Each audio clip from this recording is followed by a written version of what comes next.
நீ போனது கசமுசால, சரியா? நீ அங்கே போயிட்டு என்னை தாக்க வந்த பொழுது நீ பண்ண சிறுமிஷ வேலைக்கு உன வாயில தான் மிதிப்பான். வேற என்ன, நொங்கு நொங்கு நொங்குன்னு கொட்டுவான், சரியா? வேற என்ன பண்ணுவான்? நீ ஊரில் யாரையும் கூட விட்டு வைக்க மாட்டேன். செல்லா மெரிசு, குயின் மெரிசு, நீ எந்த இடத்தையும் விட்டு வைக்க மாட்டேன். தற்கொலை நான் வந்து ஊக்குவிக்கல. But look at how principled எப்படி இருக்காங்க யாரு சுயமரியாதை திமுக கிட்ட. இது நான் சொல்லி தான் உங்களுக்கு தெரியும். சைலன்ஸ் அப்படியே அதான் அவன் சொல்றானே, எதை பார்த்து சொல்றேன். அந்த குடும்பம் ஒரு பேமானி வச்சான் வந்து நின்றுட்டு, அந்த குடும்பம் இல்லாமல் எதுவுமே முடியாது. ஏன்னா அவன் யாரு? அது இந்த இன்ப நிதியா? ஒரு துன்ப நிதி. இந்த இன்ப நிதியை வந்து நான் முதலமைச்சராக பார்த்து நான் செத்து போனேன். இப்பவே போய் குதிரா ஒரு வார்த்தை கேட்க கூட யோசிக்கிறாங்க. அப்புறம் எப்படி இது பண்ணுவேன்? என்ன பத்திரிக்கை அவன்பதுக்குறான் இவனிடமே என்ன நீ பேச முடியும்? நான் கேட்குறேன், உன்னை பேட்டர் அப்படின்னு சொல்லலாம். வேற என்ன சொல்லுவாங்க? சொல்லுங்க, நோபல் லாரேட்னு சொல்லுவாங்களா?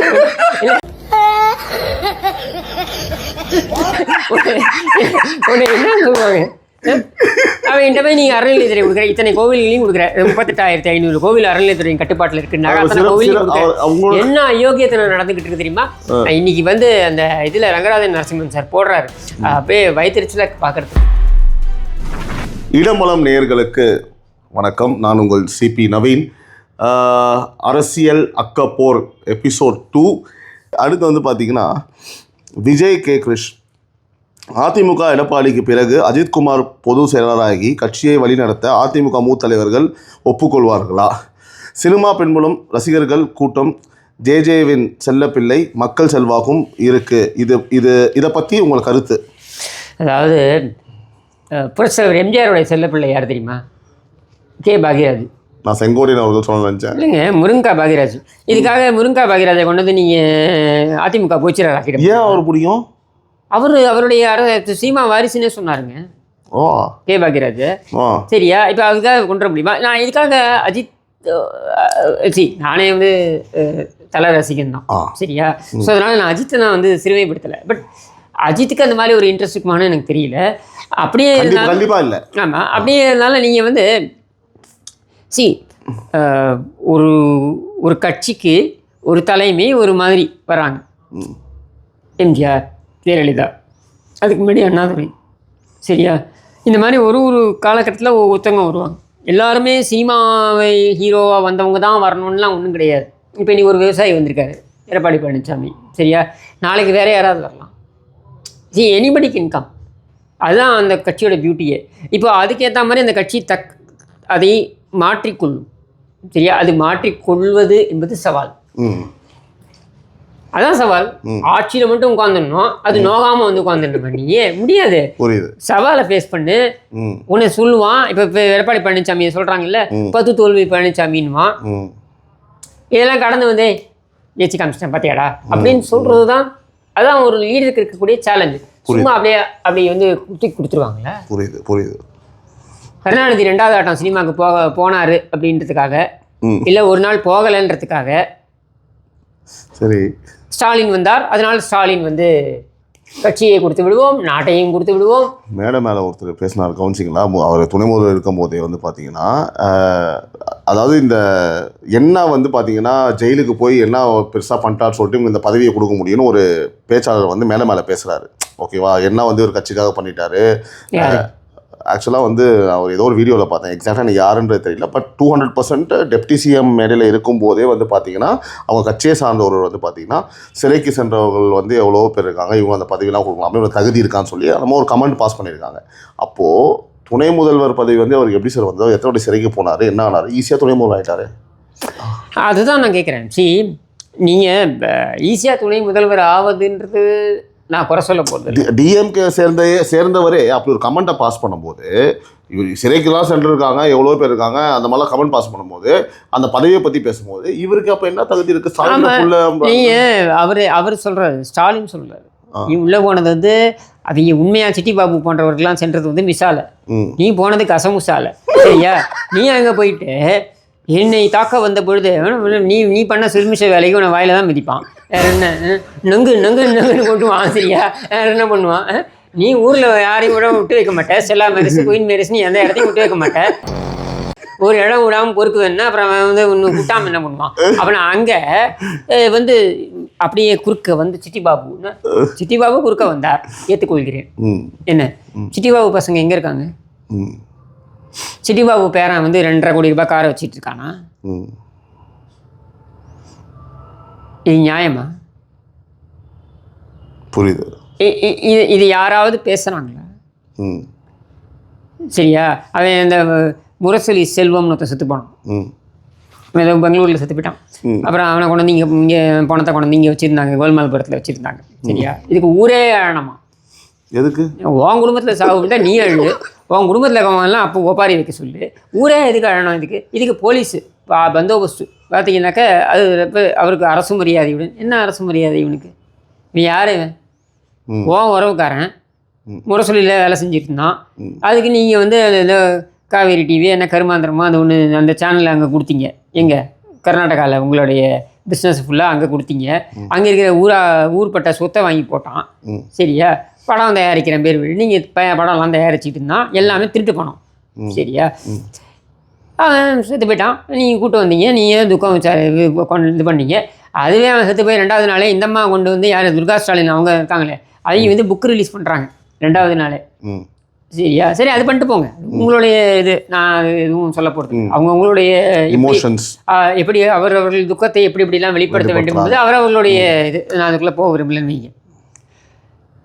இல்லை முரசொலி செத்து போனோடனே புக் ரிலீஸ் பண்ணல.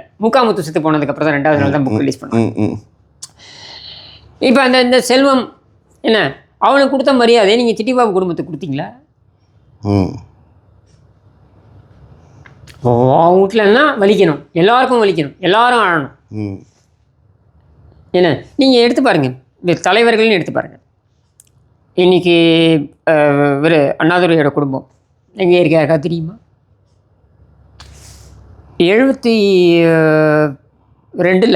திண்டுக்கல் இடைத்தேர்தல் நடந்த பொழுது அண்ணாதுரையுடைய வழக்கு மகன், அவங்க அக்கா மகனும் பரிமளம், அவருக்கு வந்து போட்டியிட சொல்கிறார். திண்டுக்கல் இடைத்தேர்தலில் புரட்சித் தலைவர் எம்ஜிஆர் வந்து நீ தான் போட்டியிடணும்னு சொல்கிறார்.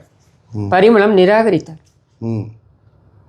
முடியாது, அண்ணா உருவாக்கிய அந்த இயக்கம் என்பது பிளவுபட்டிருக்கு அப்படின்னும் பொழுது என்னால் வந்து இதுக்கு வந்து ஒரு பக்கத்தில் வந்து என்னால் நிற்க முடியாது அப்படின்னு சொல்லிட்டு அதை நிராகரித்தால். இன்னொன்று, எனக்கு பதவி கூடாதுன்னு நான் சத்தியம் செய்து கொடுத்துருக்கிறேன், அண்ணாவுக்கு சத்தியம் செய்து கொடுத்துருக்கிறேன், நான் எந்த பதவியும் வைக்க மாட்டேன் அப்படின்னு சொல்லிட்டு அப்படின்ட்டு. அப்படியான மனிதர் 2008-09 நினைக்கிறேன் இந்த காலகட்டத்தில் பண கஷ்டம் தாங்க முடியாமல் தன்னுடைய சிகிச்சைக்கு செலவு பண்ணுறதுக்கு நிறைய ஆகுது, இந்த குடும்பத்தை கஷ்டப்படுத்த விரும்பலைன்னு தற்கொலை செய்து கொள்கிறார். கேள்விப்பட்டிருக்கீங்களா எங்கேயாவது இந்த மாதிரி? ஆனால் நீங்கள் வந்து அண்ணாவை வந்து பார்த்தீங்கன்னா அவர் தான் தலைவர், அவர் சொல்லிக்கிற சரியா? ஆனால் அந்த மனுஷன் எந்த அளவுக்கு சுயமரியாதையோடு இருந்திருக்கான் பாருங்க. அவன் கட்சியில் இல்லை, ஏன்னா எந்த அளவுக்கு சுயமரியாதையாக இருந்திருக்கான் பாருங்க. எப்படி சுயமரியாதை இருந்திருக்கான்னா, என்னுடைய சிகிச்சைக்கு என் குடும்பம் வந்து அந்த பணத்தை செலவு பண்ணுறது வந்து தேவையில்லாத செலவாக இருக்குது அப்படின்றதுனால நான் தற்கொலை செஞ்சுக்கிறான்னா அவன் எந்த அளவுக்கு ஒரு தற்கொலை நான் வந்து ஊக்குவிக்கல. But look at how principled எப்படி இருக்காங்க யாரு சுயமரியாதை திமுக கிட்ட. இது நான் சொல்லி தான் உங்களுக்கு தெரியும். சைலன்ஸ் அப்படியே அதான் அவன் சொல்கிறானே, எதை பார்த்து சொல்கிறேன். அந்த குடும்பம் ஒரு பேமானி வச்சான் வந்து நின்றுட்டு, அந்த குடும்பம் இல்லாமல் எதுவுமே முடியாது. ஏன்னா அவன் யாரு? அது இந்த இன்ப நிதியா? ஒரு துன்ப நிதி. இந்த இன்ப நிதியை வந்து நான் முதலமைச்சராக பார்த்து நான் செத்து போனேன். இப்போவே போய் குதிரா குதி, இப்போவே கடல்ல.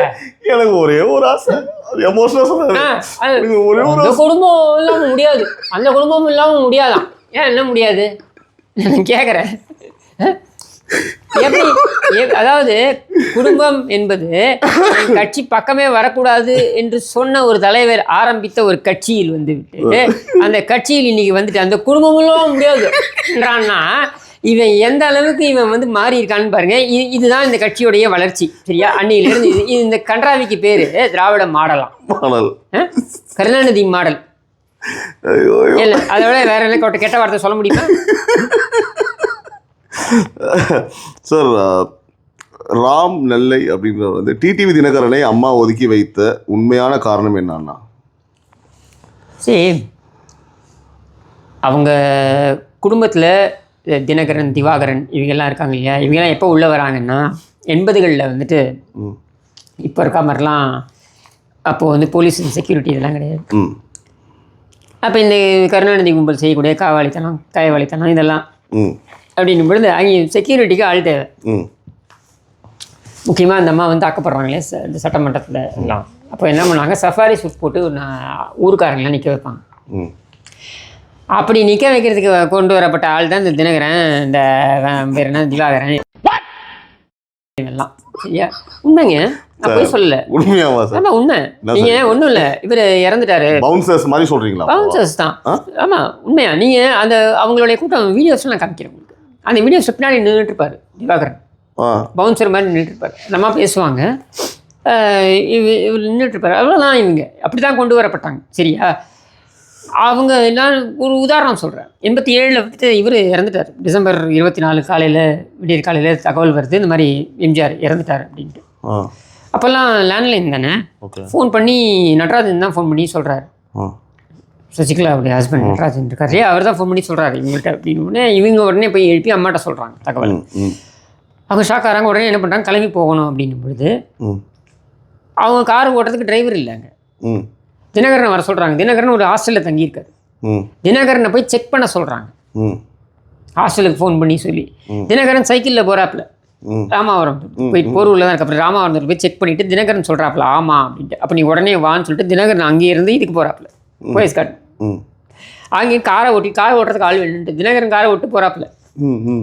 சரியா? இதெல்லாம் வந்து உண்மை, இதெல்லாம் வரலாறு. சரியா? நீ யூஆர் செக்யூரிட்டி, வாட்ச்மேன், டிரைவர், இதெல்லாம் நான் வந்து கேவலமான வேலைன்னு சொல்லலை. ஆனால் இதெல்லாம் தான் நீ பண்ணிக்கிட்டு இருந்த. சரியா? இதுக்கு மேலே உனக்கு என்ன குவாலிஃபிகேஷன் இருக்குது? அப்போ என்னன்னா, ஆனால் அது இப்போ கருணாநிதி குடும்பம் எப்படி இருக்கோ அது மாதிரி எக்ஸ்டெண்டட் குடும்பம் சசிகலா குடும்பம்ன்றது அவங்களுடைய பிரதர்ஸு சிஸ்டர்ஸு அப்படின்ட்டு ஒரு பெரிய எக்ஸ்டெண்டட் குடும்பம். இதுலேருந்து அப்பப்போ அவங்கவுங்கள மகாதேவன், சுதாகரன் இப்பப்போ தேவையான ஆட்களை பயன்படுத்திப்பாங்க. புரியுது. அப்படி பயன்படுத்தும் பொழுது ஒரு சில பேர் ஒரு சில காலகட்டங்களில் நெருக்கமாக இருப்பாங்க. கடைசி காலகட்டங்களில், அம்மாவோட கடைசி காலகட்டங்களில் பார்த்தீங்கன்னாக்கா இவர் டாக்டர் சிவகுமார் அவங்க ஃபேமிலி ரொம்ப நெருக்கமாக இருந்தாங்க. ஓகே. அவங்களுடைய லாஸ்ட் இந்த 15-16 காலகட்டத்தில் பார்த்தீங்கன்னாக்கா அவங்க தான் ரொம்ப நெருக்கமாக இருந்தாங்க. அதுக்கு முன்னாடி காலகட்டத்தில் பார்த்தீங்கன்னா இளவரசி மகன் விவேக் அவர் கொஞ்சம் ரொம்ப இதுவாக இருந்தார், க்ளோஸாக இருந்தார். இந்த மாதிரி ஒரு காலகட்டத்தில் ஒவ்வொருத்தவங்க இருந்திருப்பாங்க. ஸோ இவங்க எல்லாம் அதையே ஒரு காரணமாக வச்சு நான் அரசியல் வாரிசு அப்படின்னு வந்தால் நான் கூட நம்பினேன். இதுக்கு இந்த ரைஸ் புல்லிங் மாதிரி சரியா, இதை நானும் நம்பிட்டேன். சரியா? சரி, இருந்தாலும் ஏதோ பேசுகிறாப்புல அப்படின்னா நம்மளுடைய எதிர்பார்ப்பு என்னன்னா அதிமுகவை இவங்க பாதுகாப்பாங்க அப்படின்ற ஒரு எதிர்பார்ப்பு தான். நமக்கு என்ன தெரியும், இது இப்படி பெரிய ஒரு பாழுங்கணர்னு நமக்கு என்ன தெரியும். சரியா? அப்புறம் தான் ஐ ரியலைஸ் தட் இவனுடைய நோக்கம் அது கிடையாது. இவனுடைய நோக்கம் வந்து சம்திங் டிஃப்ரெண்ட்டு. சசிகலாக்கே அவன் நேர்மையானவன் கிடையாதுங்க தினகரன். ஓகே. சரி, இஸ் நாட், நான் என்ன க்ளோஸாக பழகினதுனால நான் சொல்கிறேன். அவன் சசிகலாவுக்கு நேர்மையானவன் கிடையாது. அதனால தான் நீங்கள் இன்னி வரைக்கும் யார் கூட பழகினாலும் சொல்கிறீங்க? டிடிவி அவர் கூட. டிடிவி அவங்க வீட்டிலே இருந்து நான் பழகினதுனால I can tell you that சசிகலாவுக்கு நேர்மையானவன் கிடையாது. ஓகே. சரியா? அப்படின்னும் பொழுது நீ யார் தான் நேர்மையாக இருப்ப? இது அரசியல். ஸோ இந்த அரசியல் வந்து நீ அப்போ மற்றவங்களை பார்த்து நீ துரோகின்னு சொல்லக்கூடாதுல்ல. உன்னுடைய சொந்த நீ யாரை வந்து சித்தின்னு சொல்கிறியோ அவங்களுக்கே நீ நேர்மையாக இல்லை அப்படின்னும் பொழுது நீ மற்றவங்கள பார்த்து துரோகின்னு சொல்கிறது உனக்கு என்ன ரைட்ஸ் இருக்குது? உங்ககிட்ட எல்லாத்தையும் கொடுத்துட்டு போனாங்க அந்த அம்மா. உன்னை வந்து துணை பொதுச் செயலாளர் ஆக்கிட்டு உங்ககிட்ட எல்லாத்தையும் கொடுத்துட்டு போனாங்க. என்னது 56 எம்பிக்கள் ராஜ்யசபா லோக்சபா சேர்த்து உங்ககிட்ட 136 என்னமோ எம்எல்ஏக்கள் எல்லாத்தையும் கொடுத்துட்டு போனாங்க, உங்கள் கையில் கொடுத்துட்டு போனாங்க. நீ என்ன பண்ண? எல்லாத்தையும் தோத்துட்டு நின்ன. சரியா? அப்போது உன்னோட கெப்பாசிட்டி அவ்வளவுதான். யூ ஆர் நாட் கேப்பபிள் அப்படின்றது ரொம்ப தெளிவாயிடுச்சு. நம்ம எல்லாருமே பில்டப் கொடுத்தோம் உனக்கு, நான் உட்பட. யுவர் கெப்பாசிட்டி ஒன்றும் இல்லையே. அதனால் நீ என்ன பண்ணுற, நான் படித்து சொன்னேன். இன்றைக்கி வந்து பாஜக ஆதரவுன்ற நிலைப்பாடை எடுத்துகிட்டு அதுக்கப்புறம் வந்து என்ன பண்ணுறது தெரியாமல் முழிக்கிறாப்புல. இதை தான் நான் 2017 எடுத்து தொலையான்னு சொன்னேன். பாஜக ஆதரவு எடுங்க சார், வேறு உங்களுக்கு வேறு என்ன வழி? நீங்கள் தப்பு பண்ணுறீங்க. நீங்கள் என்ன பண்ணுறீங்கன்னா அதிமுக அமைச்சர்களை போட்டு சகட்டு மெனக்கி திட்டுறது. ஓட் பேங்கே அவங்களோடதுல பாதி நீ தான் கிளைம் பண்ணுற அப்படின்னும் பொழுது அவங்கள போய் திட்டிகிட்டே இருந்தேன்னா ஒரு கட்டத்துக்கு மேலே அதிமுக காரனுக்கு வெறுப்பு வருமா வராதா? அவங்க அமைச்சருங்க, அவங்க கட்சியுடைய அமைச்சர்கள், சரியா? இந்த கட்சி உன்னோடதுன்னு நீ கிளைம் பண்ணுற அப்படின்னா அவங்கள நீ சகட்டு மேலே திட்டி உன்னோட யூஎஸ்பின்னு அதிமுக காரன் எதுக்கு பின்னாடி நிற்பான்? திமுகவை எதிர்க்கிறவன் பின்னாடி நிற்பான். ஏன்னா எதுக்கு அதிமுக மேலே பாசம்? நீங்கள் சொல்லுங்கள். திமுகவை எதிர்க்கணும் அஜெண்டான்றதை விட ரத்தத்தில் ஊறிக்கிறது எனக்கு திமுக பிடிக்காது, சரியா? அப்போ திமுகவை பிடிக்காதுன்னா அவன் எங்க போக முடியும்? யார் வந்து பிரதானமாக எதிர்க்காங்களோ அவங்க அதிமுக தான் போக முடியும். நீ எதிர்க்கிறவன் 1000 பேர் வருவான். எதிர்க்கிறவன்லாம் பிரதானமாக எதிர்க்கிறவன்லாம் ஏதாவது ஒரு இடத்த காம்ப்ரமைஸ் பண்ணி தானே போயிருக்கான். காம்ப்ரமைஸே பண்ண மாட்டேன்ற உத்தரவாதத்தை கேரண்டி அவனால் கொடுக்க முடியுமா? திமுகவோட நான் காம்ப்ரமைஸே பண்ண மாட்டேன் கேரண்டி அவனால் கொடுக்க முடியுமா? பிஜேபி கொடுக்குமா? வாய்ப்பு இல்லைல்ல. காங்கிரஸ் கொடுக்குமா? சொல்ல முடியாது. முடியாது. விஜய் கொடுக்க முடியுமா? முடியாது. இன்னைக்கு நீ சொல்லலாம் அரசியல் எதிரின்னு. அரசியல் எதிரி இன்னைக்கு நீ சொல்லலாம். முன்னாடி நீ தானே சைக்கிளில் போய் நீ ஓட்டு போட்டேன்னு ஆளே சொல்கிறான் மேடையில். ஆனால் திமுக சேர்த்து வாய்ப்பே இல்லை. அப்போ எனக்கு அதிமுக தான் இயல்பான ஒரு புகலிடம், சரியா? அப்போது நீ வந்து அதிமுக ஆளுங்களை கண்ணாபின்னு திட்டுறது, நீ திமுக ஆளுங்களை திட்டினா அதிமுக தோன்றன் உன்னை நோக்கி வருவான்.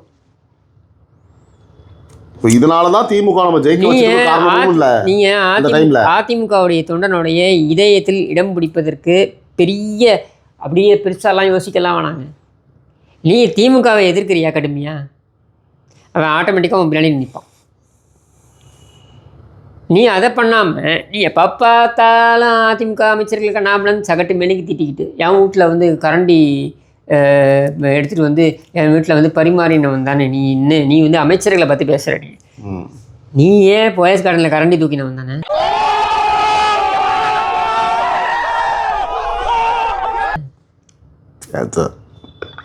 உண்மை தானே? நீ மற்றவங்களை பார்த்து இலக்காரமாக சொல்கிறேன்னா நீ என்ன மன்னர் பரம்பரையா? நீ யார்? நீ குர்த்தாக மாட்டிக்கிட்டேன்னா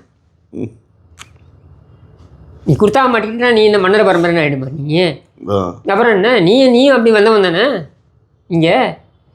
அப்போ நீ அவங்களே இலக்காரமாக பேசுனா மக்களுடைய பிரதிபலிப்பாக அது யாராவனா இருக்கட்டும், இன்றைக்கி இருக்கக்கூடிய எந்த அமைச்சராகனா இருக்கட்டும், அதிமுகவுடைய லோவஸ்ட் லெவல்லேருந்து மேலே வந்தவங்க அவனை பார்த்து நீ கேவலமாக பேசுகிற.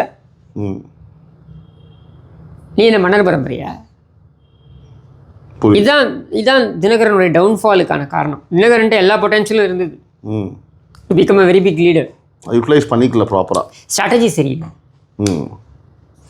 சார், இறுதியாக வந்து பார்த்தீங்க அப்படின்னா மலைராமன் அப்படின்றவங்க கேட்டிருக்காங்க, இந்து அறநிலைத்துறையின் கட்டுப்பாட்டில் ஆலயங்கள் சட்டம் என்ன சொல்கிறது, நிஜத்தில் நடப்பது என்ன? சரி, அறநிலையத்துறை அப்படின்றது வந்து இது வந்து ஒரு இதை உருவாக்கினது ஆங்கிலேயர்கள்.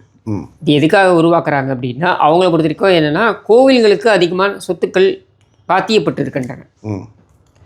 கோவில்களுக்கு அதிகமான சொத்துக்கள் பாத்தியப்பட்டிருக்கும் பொழுது இந்த சொத்துக்களை யார் பராமரிக்கிறது அப்படின்னு வரும்பொழுது அவங்களால ஒரு ஹெட்டை போட்டு அதை பராமரிக்க முடியாது. அப்போ இவங்களுக்கு பராமரிக்க கொடுக்கலாமா அவங்களுக்கு பராமரிக்க கொடுக்கலாமான்னு வரும்பொழுது கிளாஷ் வருது. உரிமை கொண்டாடுறாங்க எல்லாருமே. இன்றைக்கி ராஜராஜ சோழனுக்கு எல்லா சாதிக்காரனும் உரிமை கொண்டாடுறான். எதனால? இப்போ எங்கள் வழி வந்த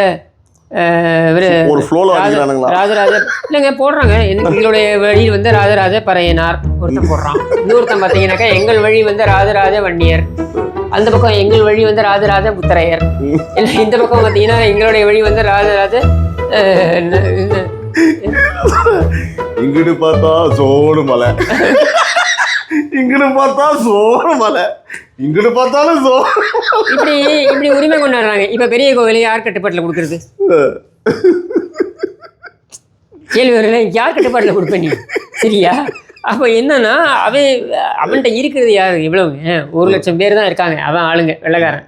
சரியா? 30 கோடி பேர் இவன் நம்ம ஆளுங்க இருக்காங்க. சரியா? இவங்கள்ட்ட போய் என்ன நீ பஞ்சாயத்து பண்ணுவேன்? அதுக்கு பதில் அவன் என்ன பிளான் பண்ணான்னா, நம்ம என்ன பண்ணுவோம்னா, இதை வந்து ஒரு ட்ரஸ்ட் மாதிரி, ஒரு அறக்கட்டளை மாதிரி உருவாக்கிடுவோம். ஓகே. என்டோமெண்ட் டிபார்ட்மெண்ட்னு உருவாக்கி அந்த என்டோமெண்ட் டிபார்ட்மெண்ட்டை வந்து இதையெல்லாம் கண்ட்ரோல் பண்ணுன்ற மாதிரி கொண்டு வந்துடுவோம். அப்போ எல்லாருக்கும் பொதுவாக மாறிடும்ன்றது அவனுடைய எண்ண ஓட்டம். இது அவனுடைய எண்ண ஓட்டமா இல்லை இது நடுவில் பூந்து நம்ம என்னத்தை ஆட்டையை போடலான்னு அவன் நினச்சானான்றது நமக்கு தெரியாது. சரியா? பட் நான் வந்து பெனிஃபிட் விட்டு அவனுக்கு கொடுக்குறேன். ஓகே.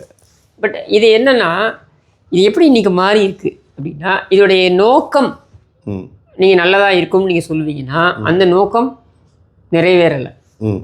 சரியா? இப்போ கேள்வி வருது, இது யார் கட்டுப்பாட்டில் கொடுப்பீங்க? சரியா? இப்போ யார் கட்டுப்பாட்டில் கொடுக்க முடியும்? சோ வந்து ரொம்ப அழகாக அதை கேள்வி கேட்டார். சரிப்பா, அறநிலையத்துறை வேண்டாம், இப்போ யார் இடத்துக்கு போகிறீங்க? நமக்கு அந்த கதை தான், எல்லா பக்கமும் ஜோன் மழை பெய்யுது. யார் கட்டுப்பாட்டு கொண்டு போவீங்க? யார் கட்டுப்படுத்த முடியும்? அப்போ அறநிலையத்துறையை வேண்டாம் என்று சொல்வது தவறுன்னு சொல்கிறார். நான் அதுலேருந்து வேறுபடுறேன். பிகாஸ் அரசியல் சாசனம் ஒன்றை சொல்கிறது என்றால் அரசியல் சாசனத்துக்கு முரணாக நீ ஒன்று பண்ணிட்டு அதுதான் இருக்கணும்னு நீ சொல்லக்கூடாது. சரியா? இந்த அறநிலையத்துறை என்பது அரசியல் சாசனத்துக்கு முரணானது. ஓகே. ஆனால் ஏன்? அதுதான் இப்போ அதுக்கு வருவோம். இப்போ நமக்கு பார்த்தீங்கன்னா நம்ம மதம் பொறுத்த வரைக்கும் இது மதம் என்ற கட்டுப்பாட்டில் கொண்டு வரதுக்கு காரணமே என்னென்னாக்கா, வேறு மதங்கள்லாம் இருக்குது. ஃபார் எக்ஸாம்பிள், வெளியிலேருந்து வந்த அப்ரஹாமிய மதங்கள் லைக் இஸ்லாம், கிறிஸ்டியானிட்டி, இதெல்லாம் மதமாக இருக்குது, கோடிஃபைடாக மதமாக இருக்குது, ஒரு புக்கு இது பண்ணியிருக்கு. நம்மளது அப்படி கிடையாது. அப்போது என்ன பண்ணுறாங்க, கிறிஸ்டின், முஸ்லீம், இவன் இல்லாதவன்லாம் இந்து, இப்படியும் ஒரு கிளாஸிஃபிகேஷன் கொடுத்துட்டாங்க. அதுக்கப்புறம் சீக்ஸ் தனியாக கொண்டு வராங்கன்னு வச்சுக்கோங்க. இப்போ இவங்க 2 பேரும் இல்லாதவங்கெல்லாம் ஹிந்து அப்படின்னு கொண்டு வர வேண்டிய ஒரு, அப்போது இது இல்லாதவங்கெல்லாம் ஹிந்துன்னும் பொழுது எல்லாத்தையும் ஒன்றா கிளப் பண்ணி ஹிந்து அப்படின்னு கொண்டு வந்துட்டாங்க. சரியா? இப்படி தான் ஹிந்துன்ற பதமே வந்து ஒரு ரிலிஜன் அப்படின்னு வந்துடுது, மதம்னு வந்துடுது. நமக்கு அது மாதிரி கிடையாது. இப்போது இந்த இப்போ சீக்ஸ் எடுத்துக்கிட்டிங்கனாக்கா அவங்க ஒரு வழிமுறையை கொண்டு வந்துட்டாங்க. ஏன்னா எஸ்டிபிசின்னு கொண்டு வந்துட்டாங்க, சிரோன்மணி குருத்வாரா பிரபந்தக் கமிட்டி அப்படின்ட்டு. இது உச்சபட்ச அகால் தக்த் அப்படின்ட்டு, அதுதான் உச்சபட்ச முடிவு செய்யக்கூடிய இடம். அது என்ன முடிவு செய்தோ எல்லா குருத்வாராலையும் அதுதான் ஃபாலோ ஆகும். புரியுது. அவங்க என்ன கட்டுப்பாடுகளை விதிக்கிறாங்களோ அதுதான் இந்த அந்தந்த இடத்துல அறங்காவலர்களாகவும் வர முடியும் இப்படின்னு கொண்டு வந்துட்டாங்க. சரியா? அது அதில் பாசிபிள் சீக்கிசமில். ஏன்னா ஒரு புக்கு, குரு கிரந்த் சாஹிப்னு ஒரு புக்கு, இதை மட்டுமே ஃபாலோ பண்ணி வரக்கூடியது. அதுலேயே 2 பிரிவுகளாக இருக்காங்க.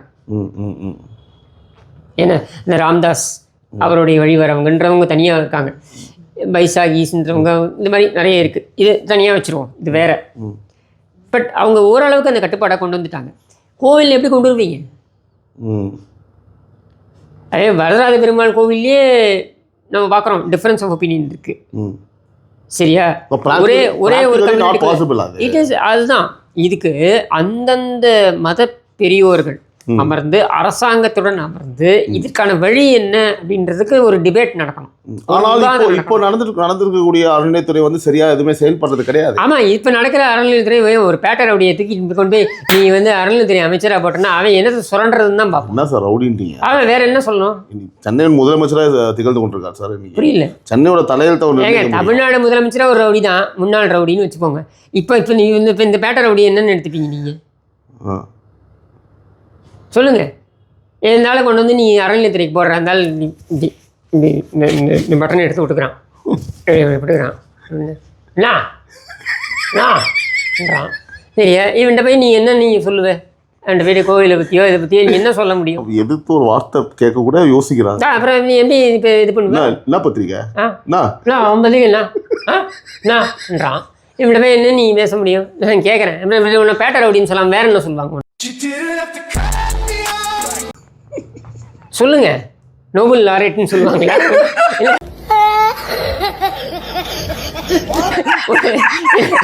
என்ன சொல்லுவாங்க? அவன் என்கிட்ட போய் நீங்கள் அறநிலையத்துறை கொடுக்குற, இத்தனை கோவில்களையும் கொடுக்குற, 38,500 கோவில் அறநிலையத்துறையின் கட்டுப்பாட்டில் இருக்குன்னா அத்தனை கோவில் என்ன அயோக்கியத்தை நடந்துக்கிட்டு இருக்கு தெரியுமா?